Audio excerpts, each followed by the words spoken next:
The ninja character of films and comics, a sneaky assassin in black robes with magic capabilities in the arts of concealment and murder, is really engaging, to be sure. However, the historic reality of the ninja is rather different. In feudal Japan, ninjas were a lower class of warriors typically hired by samurai and federal governments to function as spies. Personally, I love the ninja video games and movies, but the reality isn't always as it has been portrayed in the media. Origins of the ninja. It is tough to select the introduction of the first ninja, more appropriately called shinobi. After all, people around the globe have always used spies and assassins. Japanese folklore states that the ninja came down from a satanic force that was half man and half crow. Even so, it appears more likely that the ninja gradually developed as an opposing force to their upper-class contemporaries, the samurai, in early feudal Japan. Most sources show that the abilities that ended up being ninjutsu, the ninja's art of stealth, started to develop between 600 to 900. Prince Shotoku, who lived from 574 to 622, is said to have employed Otomono Sahito as a shinobi spy. Shinobi is a known word in the ninja genre. By the year 907, the Tang dynasty in China had fallen, plunging the nation into 50 years of mayhem and requiring Tang generals to leave over the sea to Japan, where they brought new fight techniques and approaches of war. Chinese monks also started to show up in Japan in the 1020s, bringing new medications and fighting viewpoints of their own, with lots of the ideas coming from India and making their way across Tibet and China before showing up in Japan. The monks taught their techniques to Japan's warrior monks, or Yamabushi, and also to members of the first ninja clans.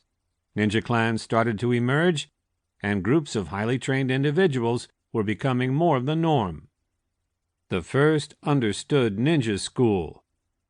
For a century or more, the mix of Chinese and native strategies that would end up being ninjutsu developed as a counterculture, without guidelines.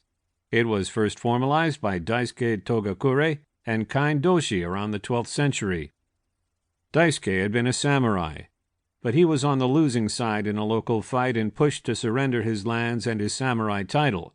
Normally, a samurai may commit seppuku under these scenarios, but Daisuke did not.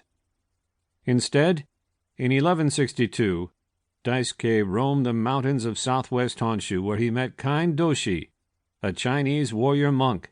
Daisuke renounced his Shubido code, and together the two developed a new concept of guerrilla warfare called ninjutsu. Daisuke's descendants created the first ninja ryu, or school, the Tokakure Ryu. Who were the ninja? Some of the ninja leaders, or jonin, or ronin, were disgraced samurai like Daisuke Togakure that had lost in fight or had been renounced by their daimyo but got away instead of committing routine suicide. Even so, most normal ninjas were not from the nobility.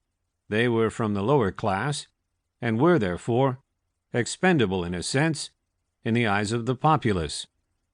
Low-ranking ninjas from society's rural areas were villagers and farmers who learned to fight by any means needed for their own self-preservation, including but not limited to the usage of stealth and toxin to perform assassinations. As a consequence, the most well-known ninja fortress were the Iga and Koga provinces, mainly well known for their rural farmlands and silent towns. Women also served in ninja fights. Female ninja, or kunoichi, penetrated adversary castles in the guise of dancers, courtesans, or servants who were highly effective spies, and at times even functioned as assassins too, out in public but secretly on a mission. These temptresses and servants were able to acquire information, kill, or destroy whichever or whomever was included in their assignment.